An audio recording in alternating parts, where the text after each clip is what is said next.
Hello friends, the statement of purpose is associated with applying to universities in India and abroad. The traditional process is outdated and so this process came into being.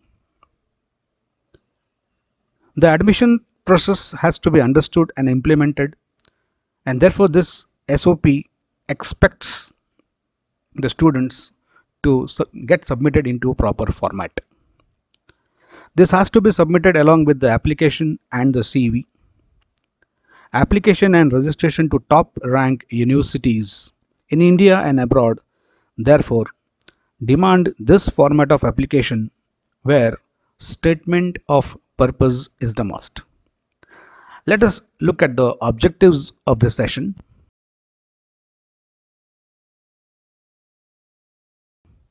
First, we'll have to understand the statement of purpose. Also, the difference between resume, CV, and SOP. Then just look at the quick tips of for winning SOP. There are frequently occurring questions of students, so queries and doubts of the students.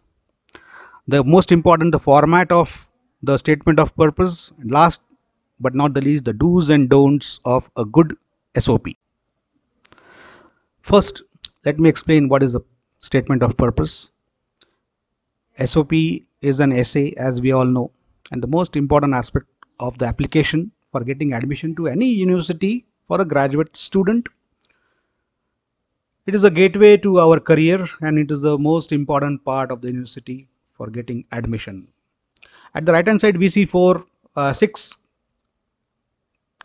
images which are very important on the part of the application process. First is the statement of purpose, then letter of recommendation, educational loans, student visas application, admission essay writing, student curriculum vitae. So all these things are important if a student has to acquire admission at the abroad university. So basically this is the importance. It also tells us the admission committee who exactly you are, your identity, your purpose of applying to a particular university, your status, what is your future destination. It reflects on you as a candidate and also your writing abilities. Now let us look at the difference between the resume, CV and SOP. Three very important things. The resume is mostly used to apply for a job. A typical resume contains a summary of a relevant job experience and education. It is short and concise, about 1 to 2 pages. CV is mostly used for academic purposes. CV is in depth document describing the whole career in details. CV is long and can run into lots and lots of pages. SOP is a personal statement designed more to shed light on who the applicant is, what drives him and what makes him stand out from others in the pool. It can be around 500 words. So this main difference has to be understood before we actually tell the students how to write the SOP. The difference is important. The multinational companies, they expect a different kind of CVs and all. Let's look at the very important part, that is quick tips for winning SOP. You see very important circles in front of you.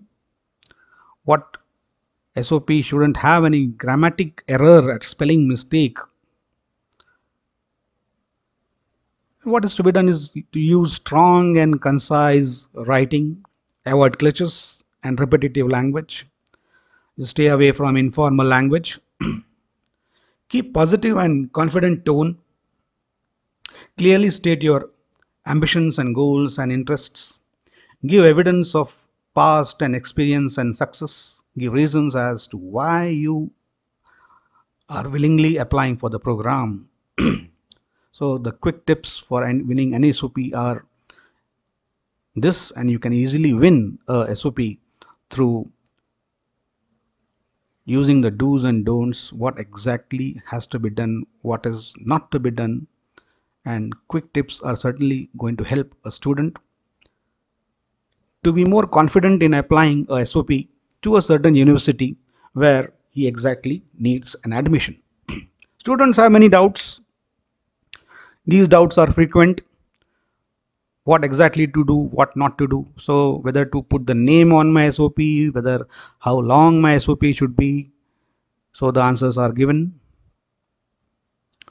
You need not put your name on SOP because SOP is a part of your application which already has your name in it.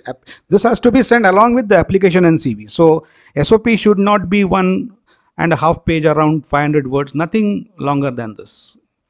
It uses 12-point font and double spaced margin. It should be typed and not handwritten. So these are the basic rules. SOP has to be submitted in a professional way, typed. Now the most important part is the format. Format of the SOP. It has to be written in 4 to 5 paragraphs. We'll see the different paragraphs. First paragraph is your introduction, personal background, your mental makeup and your aim in life. Second paragraph speaks about why you wish to join this specific program or course. The third paragraph, it describes your qualities, your career, your hobbies, your extracurricular activities. The fourth para mentions your experience or internship, any project that is done, and how different you stand among other candidates. The fifth para shows how this particular university is best for you, and so you are choosing it. So the reasons of your choice of this university is well described in this paragraph, and how it will help you in the long-term career perspective mentions well in the fifth paragraph. So these 5 paragraphs mention well, explain well, they describe well how exactly the format of SOP should be. Now the do's and don'ts of a good SOP. What to do, what not to do. Do's are very simple. Don'ts are very important. In do's, you should be organized. The SOP should be typed in a specific way with concrete examples, explaining your strength. Write exactly what is required. Avoid the irrelevant. Edit and re-edit at the final draft. And give enough reasons for your choice of that particular university. In don'ts, don't be lengthy, don't write complex sentences, don't copy, don't list your hobbies, don't give irrelevant personal information, don't give excuses for your test scores or GPA. So do's and don'ts are very important as far as the SOP is concerned. And remember, friends, applying to a university abroad will not entertain any part of mistake, any part of error in your SOP. So SOP has to be mastered, and at 12th standard, it is very important for students to learn this particular skill and master it. Thank you very much.